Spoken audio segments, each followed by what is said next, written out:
제가 예전에 교회에서 새벽 예배를 드리고 집으로 가는 과정에 신호등을 만났던 생각이 나는데요. 신호등 앞에서 차가 지나는 걸 보면서 그 새벽에 드렸던 기도가 생각났습니다. 이길 수 있는 힘을 주시옵소서. 그때 새벽마다 했던 기도 내용이기도 했습니다. 승리하는 삶, 그게 그 당시에 주된 기도의 내용이었는데요.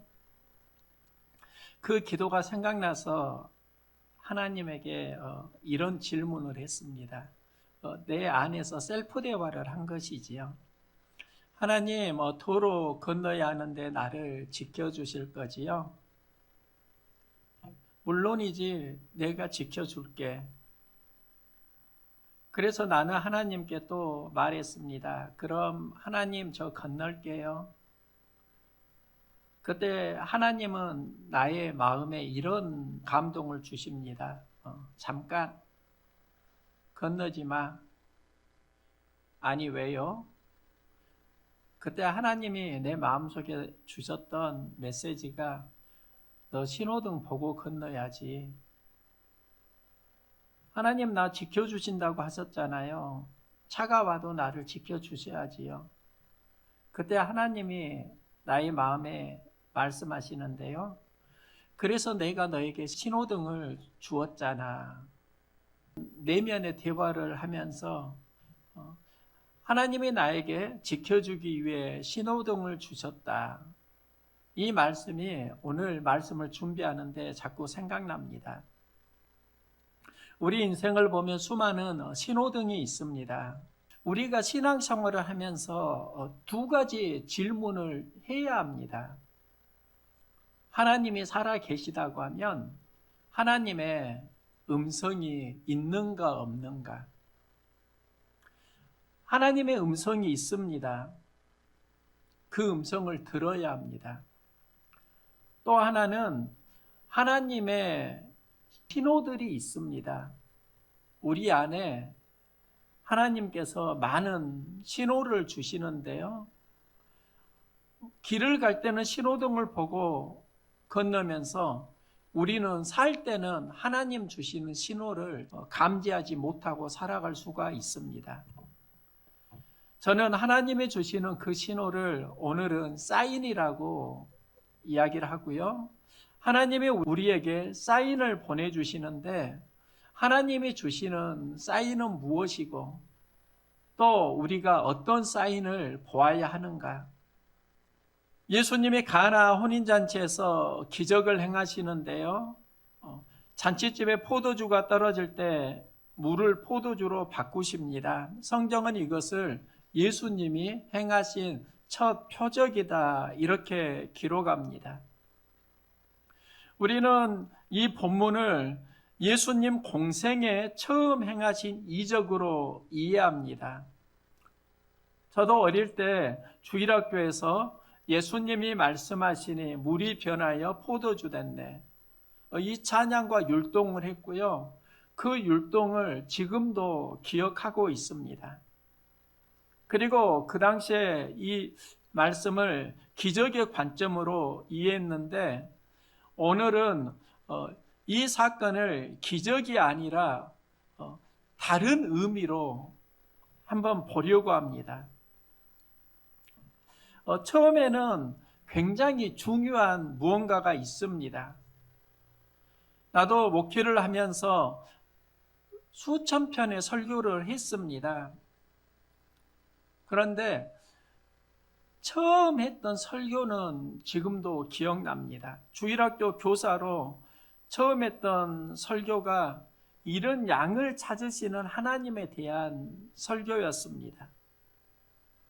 또 군대에서 처음 했던 설교가 군종으로 도전에 대한 설교였고 또 부목사로 부임하고 처음 했던 설교가 예수 이름으로 힘내자는 예수 이름으로 아자, 이게 설교 제목이었습니다. 이 설교들이 기억나는 건 잘해서가 아니라 처음 했던 설교이기 때문입니다.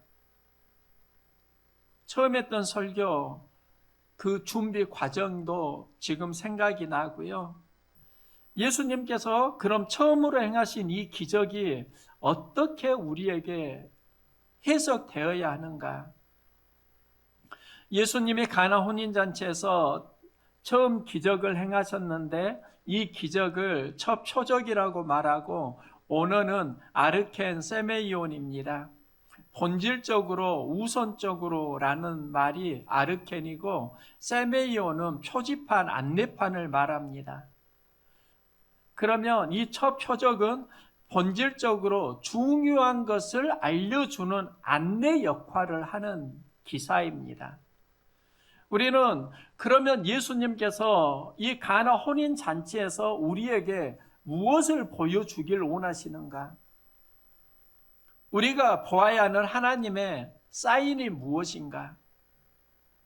인생은 초상집이 있고 잔치집이 있습니다. 잔치집에는 기쁨이 있어야 하는데 포도주가 떨어졌습니다.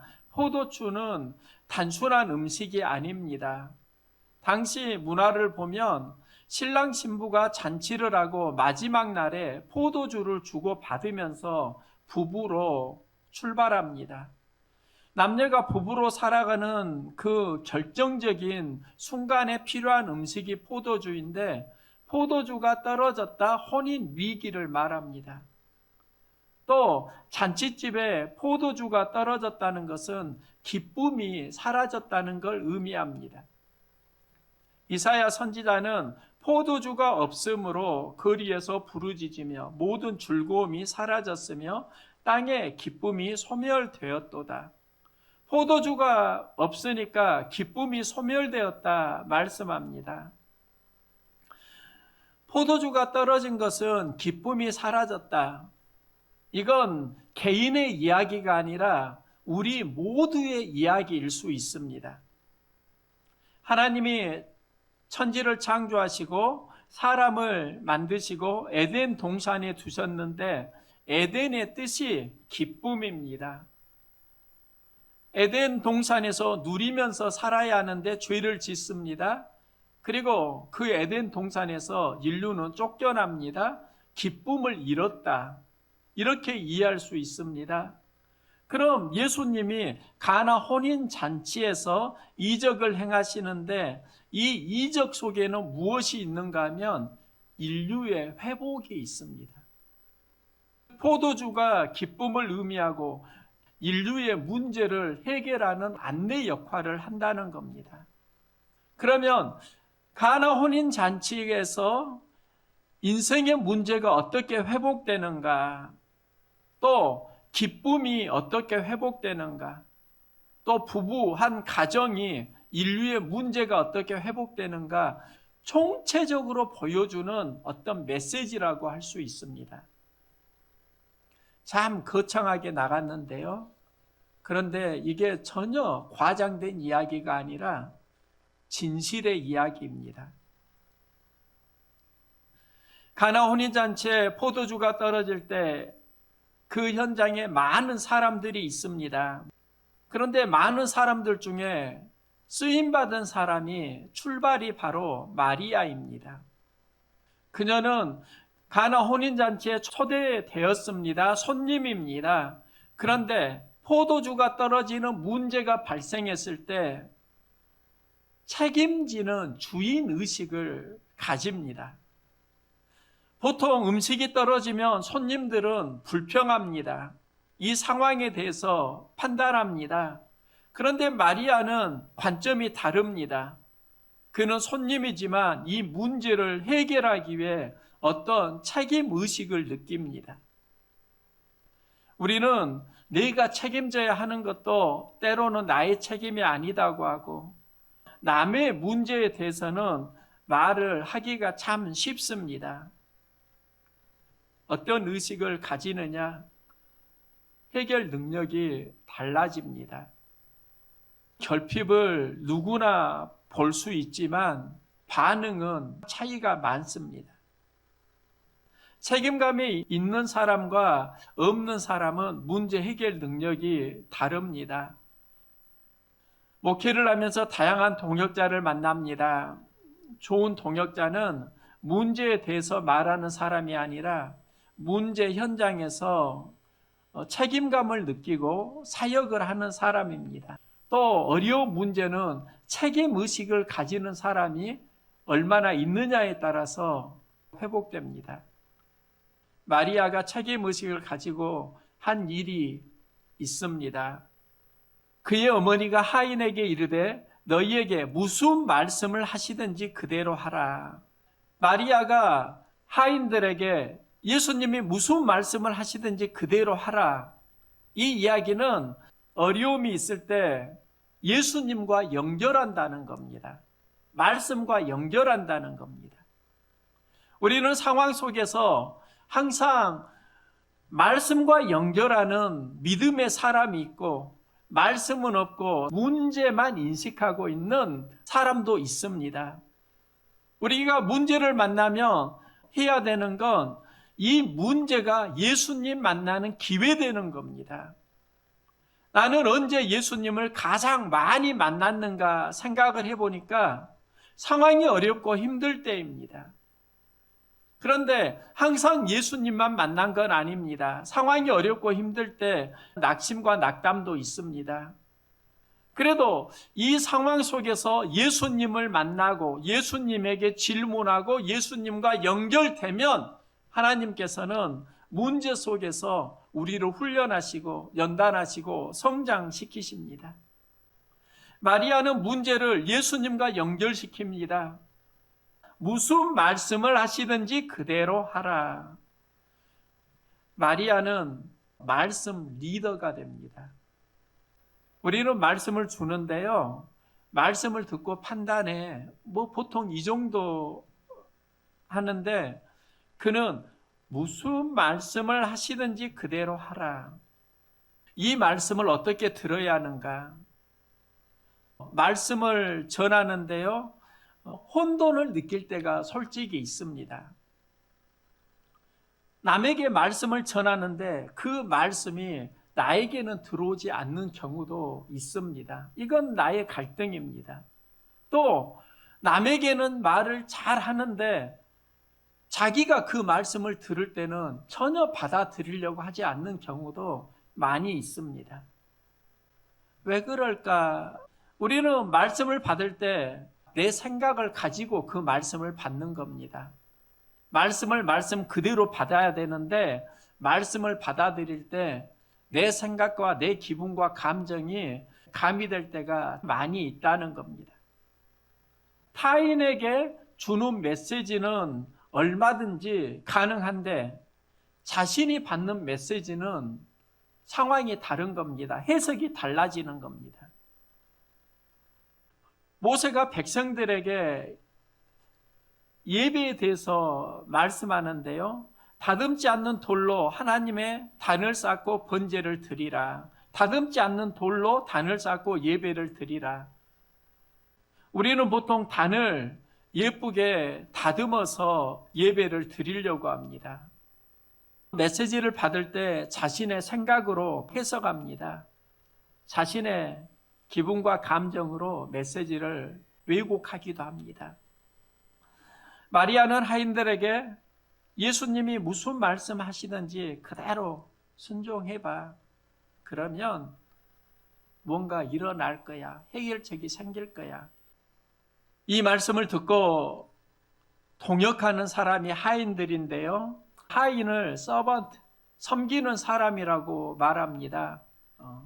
동역자입니다. 어떻게 동역을 해야 하는가? 예수님은 그들에게 항아리에 물을 채우라고 하십니다. 하인들은 아귀까지 물을 채웁니다. 가득 채웠다. 이게 바로 적극적 순종입니다. 최선을 다해서 말씀을 따랐습니다.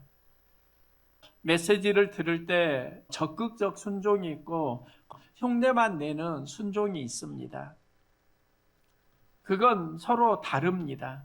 하인들은 신용만 내는 것이 아니라 적극적인 순종을 했고, 이 적극적인 순종은 내가 지금 이해가 안 되어도 말씀을 따라가려고 하는 노력입니다. 우리는 예수님이 말씀하시면 기적이 일어난다고 생각하는데요. 틀린 말도 아니지만 꼭 맞는 말도 아닙니다. 정확히 말하면 예수님은 기적을 행하실 때 사람을 사용하십니다.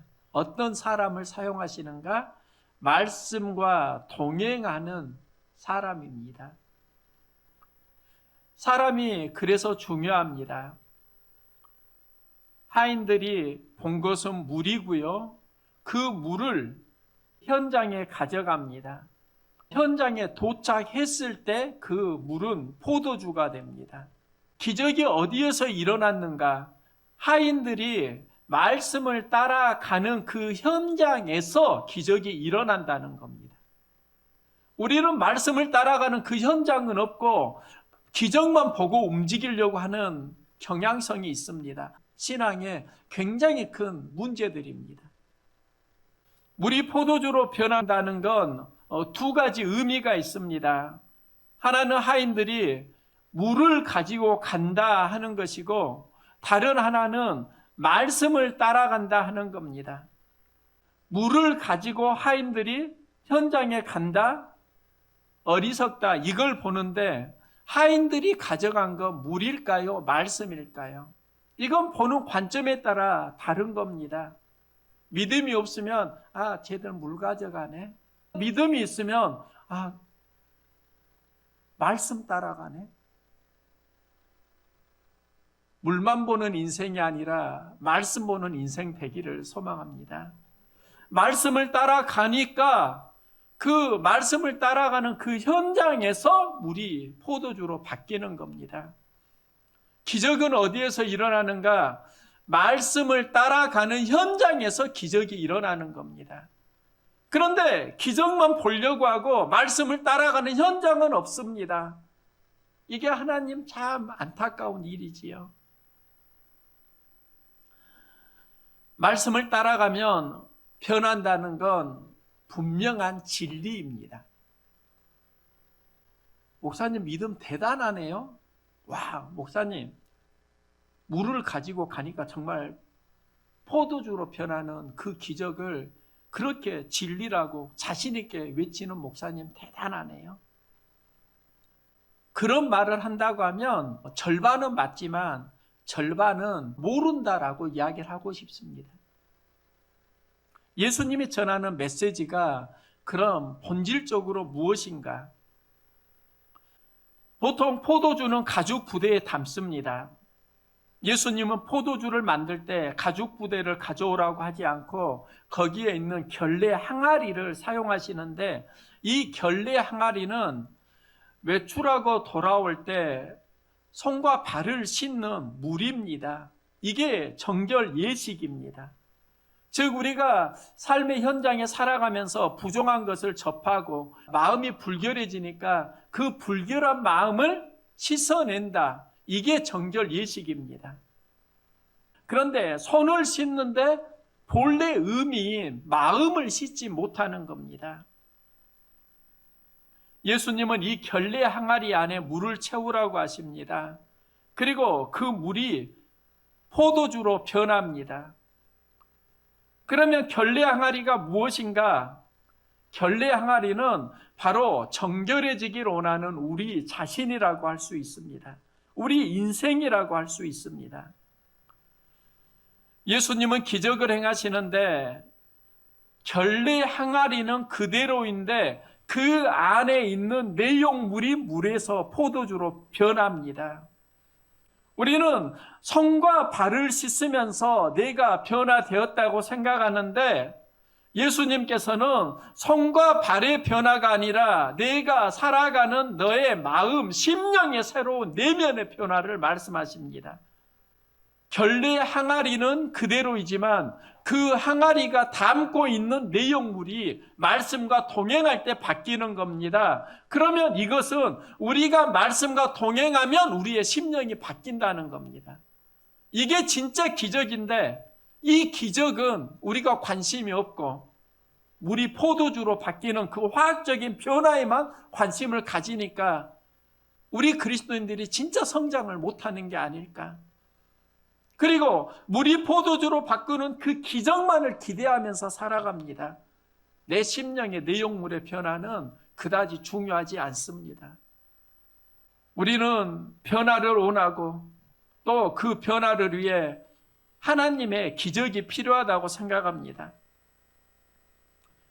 나는 그렇게 믿고 살았습니다. 그런데 좀 더 깊이 있게 생각을 해보면서 우리에게 중요한 것은 하나님이 기뻐하는 내용물의 기적일 수 있겠다. 이게 바로 진짜 믿음일 수 있겠다.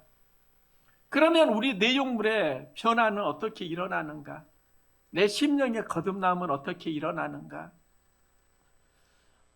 성경을 보면 예수님을 가장 먼저 경배한 사람이 동방박사입니다. 동방박사는 그리스도의 탄생을 알리는 별을 보고 예수님을 찾아가고 경배하는데요. 그들이 예수님을 경배하는 출발이 그 별을 보고입니다. 그 별이 어떤 별일까? 동방박사에게만 보였던 아주 특별한 별일까? 저는 그렇게 생각하지 않습니다. 그 별은요, 누구에게나 다 보이는 별입니다. 그런데 동방박사는 그 별에서 그리스도가 나심을 보는 겁니다. 하나님의 사인을 읽은 겁니다. 이게 바로 영적 민감성입니다. 지금 이 시대에 하나님의 사인이 있다고요. 그런데 우리의 영이 둔탁해지니까 하나님 사인이 보이지 않는 겁니다. 하나님 사인을 보지 못하니까 변화가 단절되는 겁니다. 어디에서 삶이 새로워질 수 있는가? 기적이 아니라 하나님의 사인을 보는 영적 훈련을 하면서입니다. 우리는 어떻게 그 사인을 볼 수 있을까? 어디에서 영이 민감해지는가? 오늘 본문을 보면 예수님과 마리아의 갈등이 존재합니다. 포도주가 떨어질 때 이게 나와 무슨 상관이 있나이까? 마리아가 포도주가 떨어져서 걱정해서 예수님에게 말씀했는데 예수님은 마리아에게 그게 나와 무슨 상관이 있나이까? 이렇게 말을 합니다. 그리고 나중에 또 포도주는 만드는 겁니다. 아니, 예수님은 왜 일괄성이 없지? 전후 맥락이 맞지 않네? 여기서 우리가 보아야 하는 건 두 종류의 포도주입니다. 예수님이 말씀하신 포도주는 마리아가 말하는 포도주와 본질적으로 다르다는 겁니다. 마리아의 포도주는 지금 혼인잔치집에 필요한 포도주입니다. 모든 사람들이 생각하는 그 포도주입니다. 그런데 예수님의 포도주는 의미하는 게 다릅니다. 이 포도주가 바로 예수 그리스도의 십자가 보혈, 언약의 피를 의미합니다. 예수님은 제자들에게 포도주를 따르면서 이것은 언약의 피라고 하시고 기념하라고 하십니다. 그러면 예수님이 계속 보면서 하나님의 사인을 인식하면서 살았던 영적 민감성이 바로 십자가와 연결되고 바로 그 포도주가 예수님이 일으키는 진짜 기적이고 이 기적이 결국은 우리의 몸을 변화시키는 게 아니라 우리의 신앙과 우리의 마음, 심령, 골수를 변화시키는 생명이 됩니다. 우리는 가나 혼인잔치에서 마리아의 포도주만 보면 안 됩니다. 구원을 이루는 언약의 포도주를 보아야 합니다. 이게 하나님의 사인입니다. 우리는 가나 혼인잔치를 기적의 관점으로만 보면서 하나님의 사인을 보지 못하고 이해할 때가 있습니다. 우리는 믿음의 경주를 하는데요, 이기려면 사인을 주고 받아야 합니다. 우리 그리스도인은 믿음의 경주를 하는 선수들입니다. 현장을 살아가는 사람들입니다. 하나님과 교통한다는 건 하나님의 사인을 본다는 겁니다. 하나님 사인을 따라간다는 겁니다. 하나님 사인을 따라가는데 왜 내가 변화가 안 됩니까? 당연히 변화가 되지요. 하나님 사인을 계속 따라가면서 변화가 안 된다는 게 진짜 기적이지요. 그런데 우리는 자꾸 기적만 보려고 하면서 하나님 사인을 보는 영적 민감성은 없습니다. 그 사인을 보려고도 하질 않습니다. 관심이 없습니다. 그러니까 어떻게 내 심령이, 내 용물이 변화됩니까? 변화 안 된다고요. 기적만 추구하던 인생이 하나님 사인을 보는 인생으로 새로워지기를 소망합니다. 여기에서 진짜 변화가 일어납니다. 나는 하나님의 사인을 보고 살아가는 그리스도인인가? 환경만 보고 살아가는 사람인가? 환경 사인만 보니까 불평, 원망이 나옵니다. 하나님의 사인을 보면 마음의 감정, 반응이 달라집니다. 하나님의 사인이 안 보이는데요. 이 질문을 할 수 있는데요. 하나님의 사인이 안 보인다는 건 환경에서 내 영적 민감성이 많은 타격을 받고 있다는 겁니다. 하나님 사인을 보기로 나면 하나님 사인이 보이는 과정에 동참을 해야 합니다.